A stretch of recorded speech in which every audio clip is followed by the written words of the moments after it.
Good afternoon to one and all. Welcome to the next session of Fireside Chat, for which may I invite Mr. Srinivasan and Mr. Sagar Parikh, volunteer, Ispirt Ocen, to the dais. A brief about Mr. Parikh. Mr. Parikh, an anchor volunteer for the Ocen platform, brings a wealth of experience to the table. He runs a software company based out of Mumbai with the name Ocen. Having successfully managed multiple projects, he possesses a deep understanding of various industries, particularly in the domains of lending and insurance. Mr. Parikh's expertise lies in crafting robust systems that meet the unique demands of these sectors. Notably, his role as the architect for a leading global bank underscored his ability to design architectural frameworks that underpin reliable and resilient systems. His proficiency extends beyond architecture as he consistently identifies, evaluates, and champions the adoption of cutting-edge technologies and tools to support the broader product vision. With a track record of delivering excellence and tailored solutions, Mr. Parikh is a trusted leader in the realm of technology and digital growth. Welcome, sir. And over to you, Mr. Srinivasan. Thank you very much. Thank you, Chetna. This is a very interesting conversation that we are going to have. And originally, this was decided on a different format, but then when we discussed internally, this required a special focus and special attention. So that's how I don't want to use the word fireside chat, because that was done in World War II by the President of US. There is no fireside here, and there is no fire, by the way, in any case. So there is no need for a fire chat. But we'll have a conversation, Sagar. You shared a very interesting video with me the other day, and can you please play the video, and then we can discuss the video. Let's start with the video. Yeah, so and that was very interesting when I saw that, and I said this should be something part of it. नमस्कार मित्रों, मैं एक GeM का seller हूँ। मैं stationery की supply करता हूँ जेम में, और मैं पिछले 7-8 महीने से जेम में सप्लाई कर रहा था। तो अभी इस बीच में कोरोना की जब सेकंड वार आई थी, तो इसमें मेरे घर के काफ़ी सदस्य जो थे कोरोना से पीड़ित हो गए थे, जिनके दवा इलाज के लिए बहुत ज़्यादा पैसा लग गया था। और बाजार में बायर से करीब मेरा 5 से 6 लाख रुपए का आउटस्टैंडिंग है, लेकिन लॉकडाउन की वजह से सारे स्टाफ के लोग आ नहीं पा रहे थे, तो पेमेंट हमारी टाइम पे रिलीज नहीं हो पाई थी। तो इस बीच में मुझे लोन की बहुत आवश्यकता पड़ी।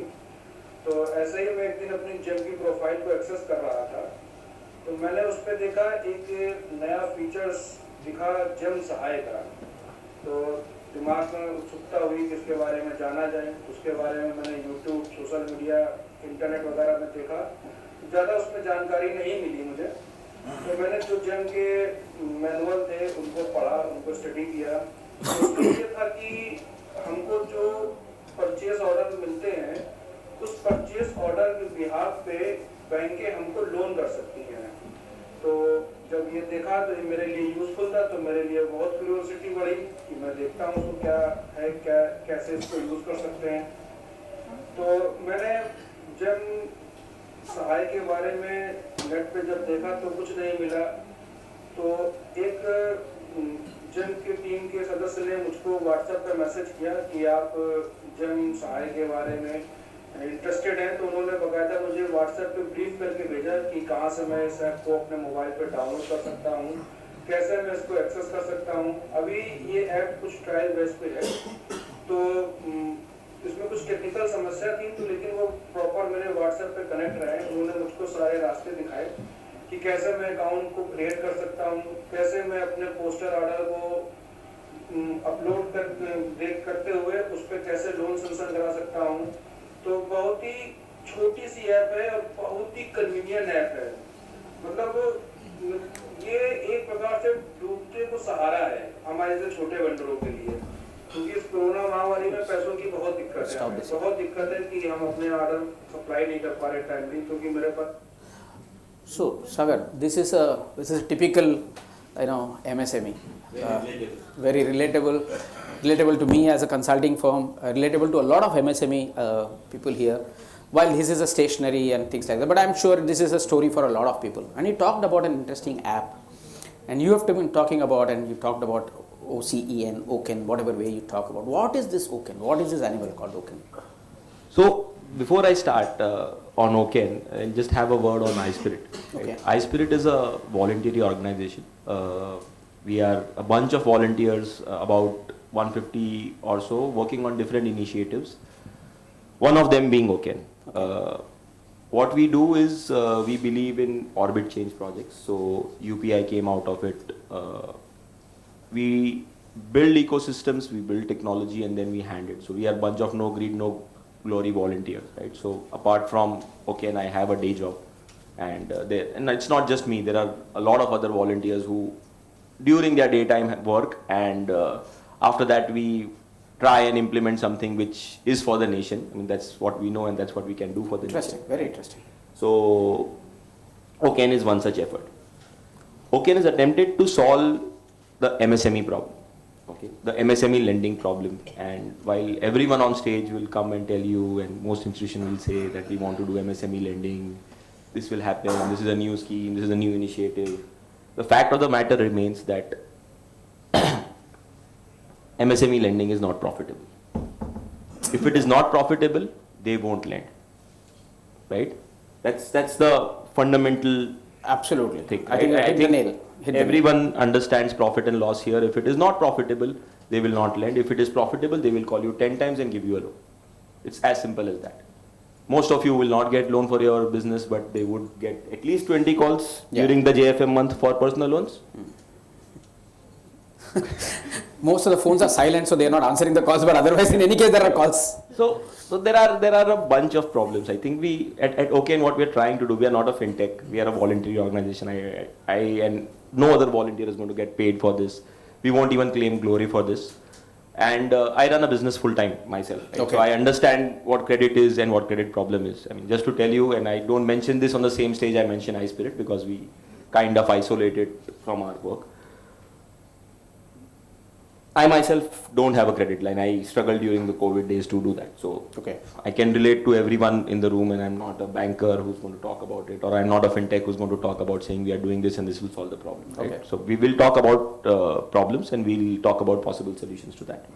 So one of the things, I mean, I think the reason why we got this as a separate session is that we concluded a session on finance and we talked about, creating an ecosystem. So the one line takeaway from that session was that if you have to solve the credit problem, which is a huge gap in this, if you have to solve that problem at scale, you need to have you cannot solve it individually, you need to have an ecosystem, that's one.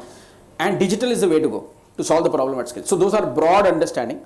Beyond that, there are layers, and we can always discuss various layers, efficient, inefficient layers. In this scenario, where is Ocen? So it's not that digital transactions were not happening without UPI. Yeah. They were happening with your credit cards. Right? Yeah. How many people had access to credit cards? Absolutely. UPI changed it, right? Yeah. So what Ocen tries to do is that it is going to bring rails so that MSME lending is fast-tracked. So I'll tell you what are the fundamental problems to how MSME credit is perceived.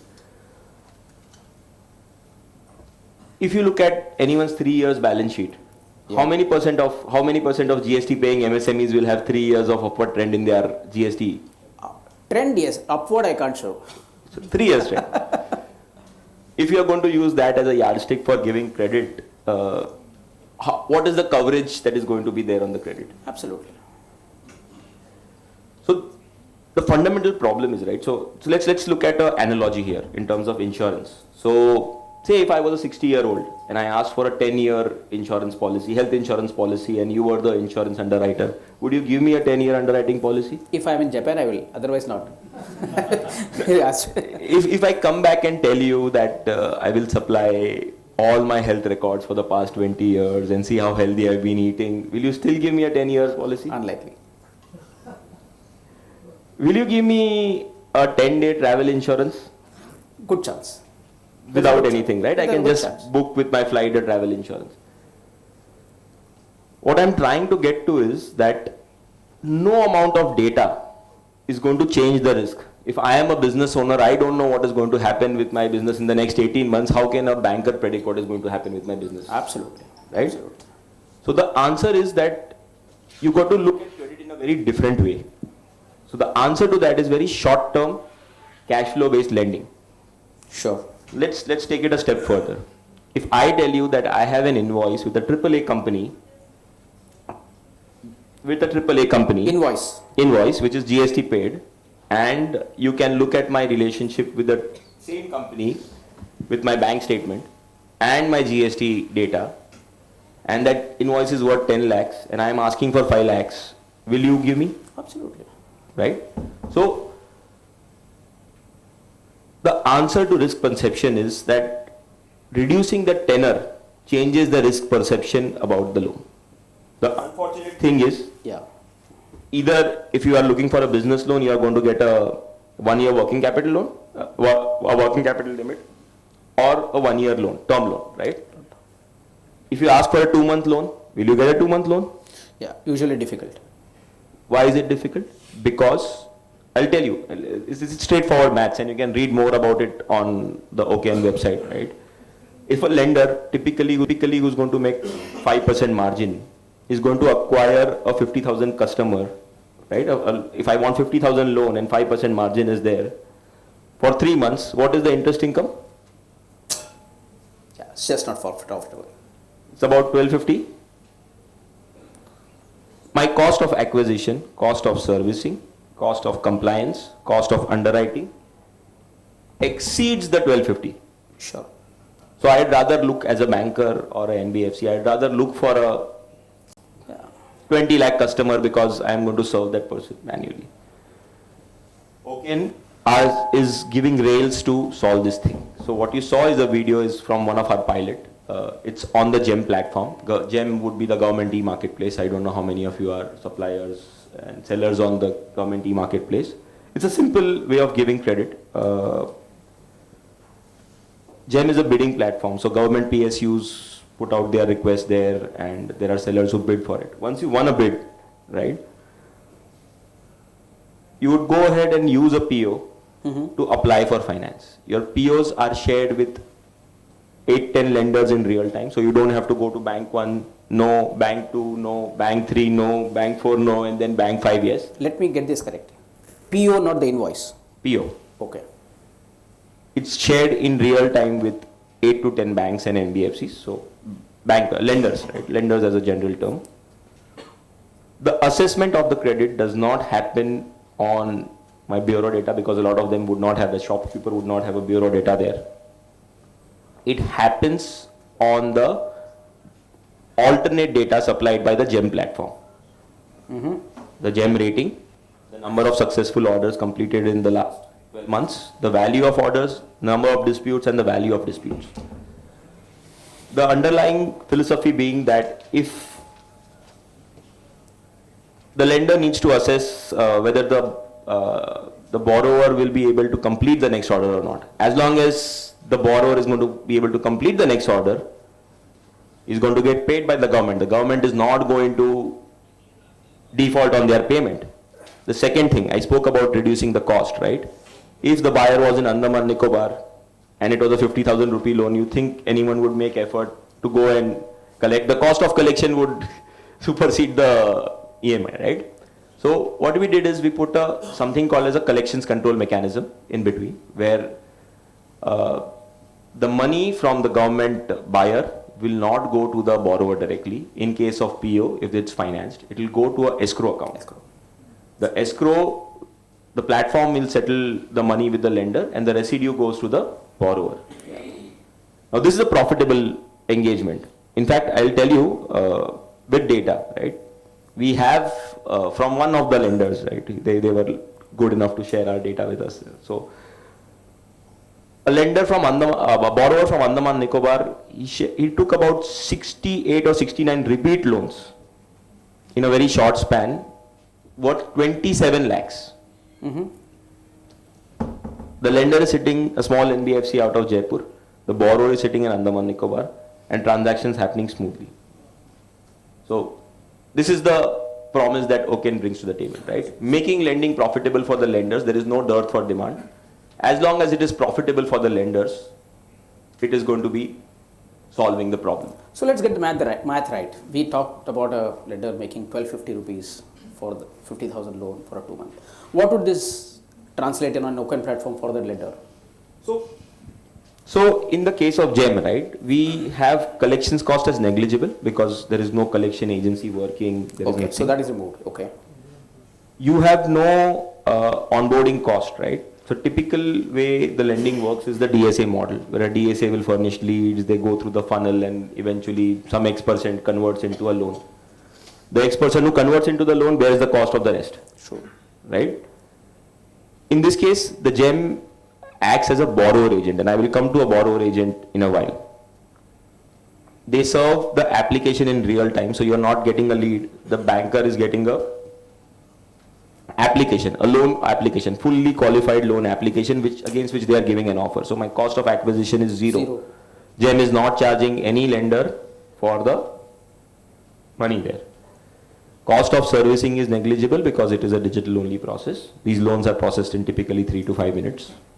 Servicing also happens completely online because there is no human who's doing any transaction thing. It is happening by systems.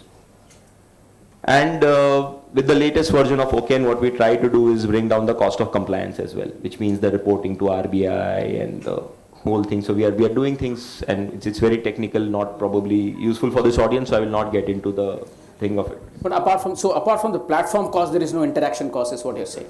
There is not, right? So on the GEM platform, I see my POs. I have a finance invoice button. I click the button, and in the background, the platform shares this application with about 10 odd lenders in real time, and they share offers in real time. And as a borrower, I can compare those offers and I can select which one is best for me. It's not always the lowest interest. Sometimes it is the maximum tenor or the maximum amount. Yeah, so there may be considerations. Yeah. So the borrower can choose from what offer they like. Okay. So if I understand, Ocen is a platform for a faceless borrower to interact with a faceless lender and make a profitable loan. Is that what you say? No. By faceless, I'm saying I don't have to be in front of you. So I'll give an analogy again, right? What UPI equivalent is Ocen, while a Google Pay or a Paytm or a Phone Pay would be a GEM and alternate platforms. Okay. So tomorrow if India Mart wants to come on board, and India Mart says that to all my sellers and buyers, I am going to provide a credit service, they would implement the Ocen framework and they could utilize the entire network. So that's the backbone. That's the backbone. Yeah. So this is a very interesting concept, and what have we done to promote this? I'm sure a lot of people don't know about Ocen. So we don't promote. So that's the problem. So what we do is we believe that these changes happen over a long period. So we work under the wraps to get things right. The GEM 1.0 was a lot of learning for us. So we went ahead. If we implement it with 20 people and across the industry promoting it, if there is a change that needs to happen, it needs to roll to the 20 people, which makes it very painful.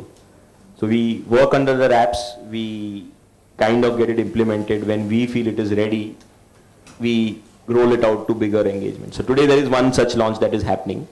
The PMBI, which is the Pharmaceutical and the Medical Bureau of India. Yeah. They procure, as a body, they procure medicines from generic medicine providers. And all the chemists can avail a loan against purchasing them from the PMBI in minutes. It's happening right now in Delhi. Okay. So the UPI is a very stable platform. It's scalable. I mean, it is taking huge amount of transactions. We talk about billions of transactions, billions of.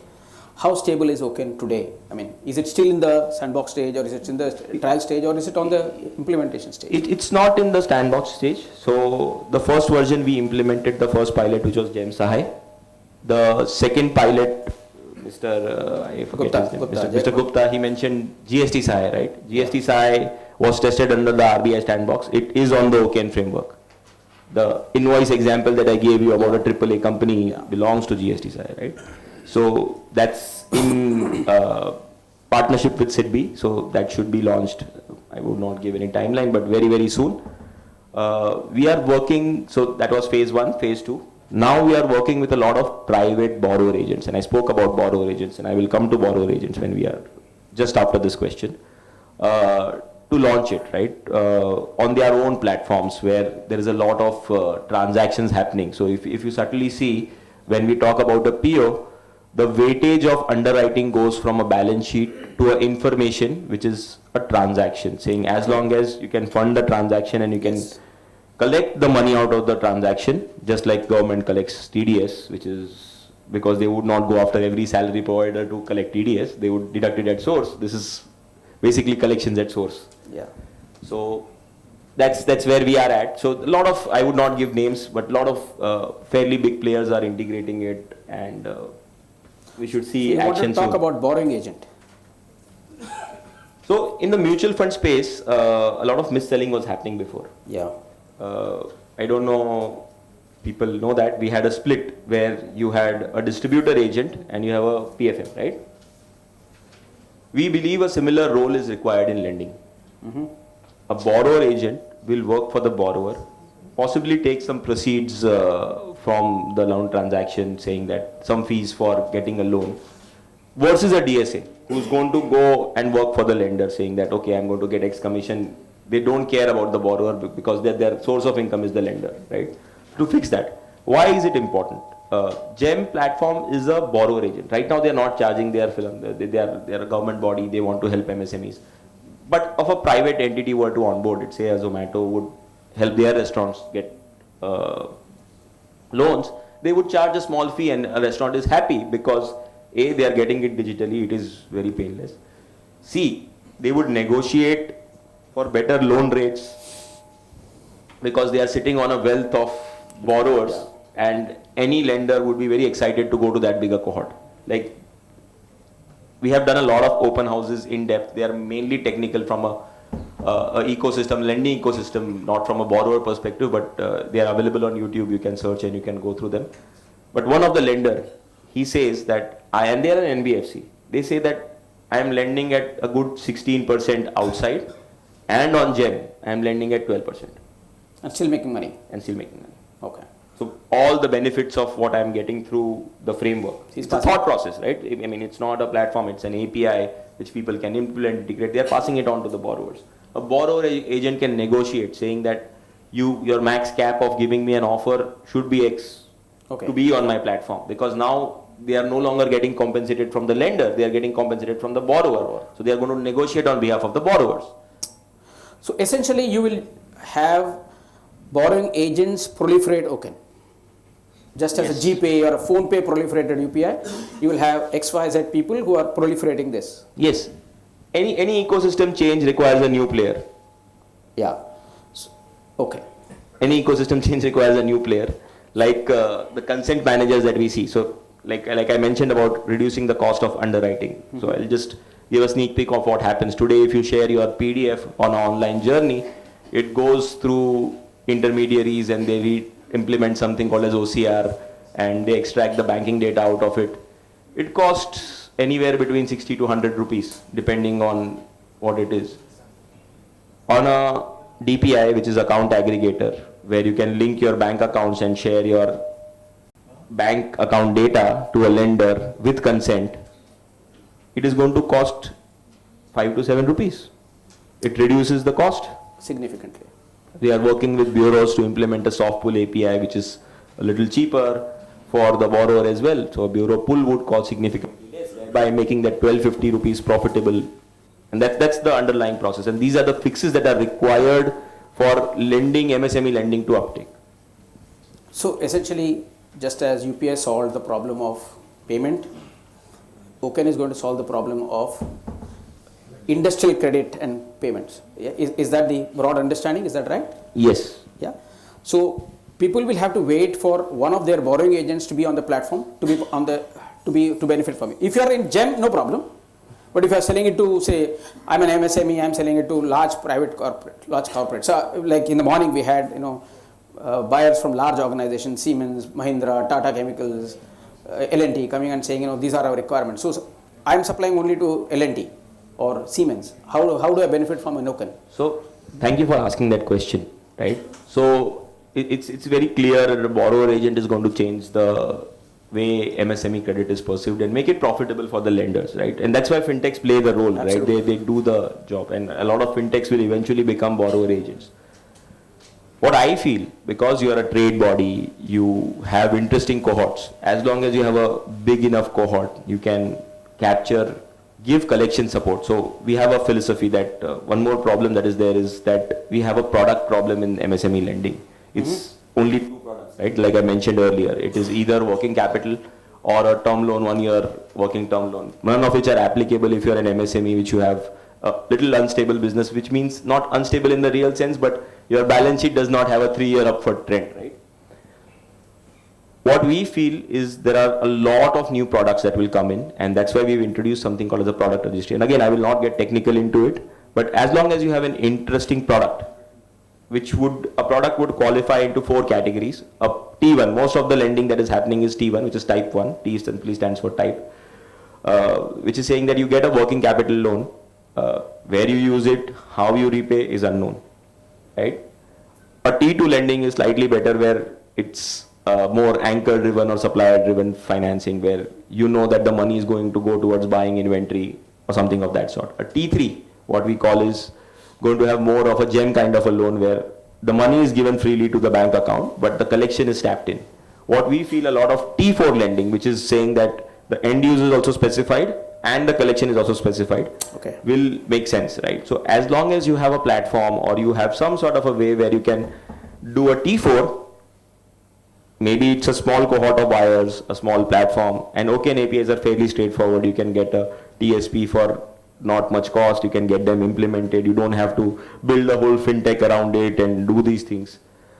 You can become a borrower agent. So a bunch of textile guys saying that this is my industry size, I will get together. We as a body will become a borrower agent. Just like the example I gave about the PMBH, right? A chemist would not be able to do it, but as a union, when they go back and buy these medicines, they can do it. So, I mean, as a Bombay Chamber of Commerce or other interesting cohorts, and you can be a part of many cohorts, right? So this is going to become a cluster-based funding eventually. I would not say a cluster-based funding because it would be, I would classify it as a product that is built for a particular type. Just like there is so let's just go towards a consumption lending, right? All of us have probably known about the home loan or applied for home loan around it, right? The cluster is very big. It's a salaried person wanting to buy a house. That's a cluster. Doesn't matter which company I belong to. Obviously, from where I get the credit would depend on which company I belong to, but Sure. That's a big cluster. So I could be part of multiple cluster. I could be onboarded onto GEM, and I could be a GST paying entity as well. So whether I want financing at the PO level on my GEM platform or whether I want to finance my invoice on the GST side platform is my choice. No, that is understood. I'm saying eventually cluster-based, I could be in multiple clusters as a borrower, but eventually Ocen will get implemented across various clusters. So you are saying pharmaceutical, you could be this, you could be that. That is what, that ecosystem is what will fund and borrow. Is that the understanding correct? Yes, and more towards the transaction side, Absolutely. where we can More, not do that the- rather than saying evaluating the business. I mean, a lot of people talk about knowing the promoter and all of it. I mean, I don't know about my business. I don't know what is going to happen to my business 18 months from now. Sure. If I'm running my business in the 3rd year and if I'm self-funded, I don't know what is going to happen. I know it is going to do well instinctively, that's why I'm doing it. But No, but COVID gave us a lot of shock.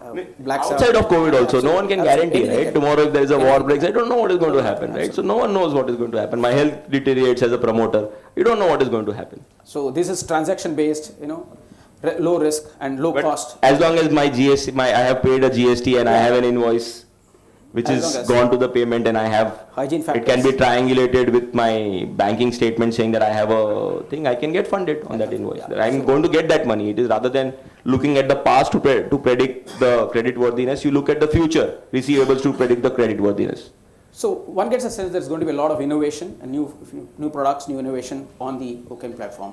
So Sagar, thank you so much for taking time out and having this chat. I'm sure people are little more aware. I got a little more aware about the Ocen platform. I've been reading it, but lady did not understand the import of all this. So a lot of this information is available on YouTube. Yeah. So there is an Ispirt channel. We put out Do that. lengthy 1 hour videos which you can listen to in the Bombay traffic while going and end with it, right? Yeah. So each of you sitting here probably is wanting credit in some form. Absolutely. Look at a cohort, get together. If you want to become a borrower agent, you can reach out to us. Our website is ocen.dev. If you want any help around it, we are there. We are happy to help. We want this to succeed, and that's what we are working towards. I mean, it's important that it succeeds for the sake of the country. Yeah. Yeah. Thank you very much. Thanks a lot. Thank you very much. Thanks a lot. Thank you, Mr. Parikh and Mr. Srinivasan. May I now request Mr. Rajan Raje to present a memento to Mr. Parikh as a token of our appreciation.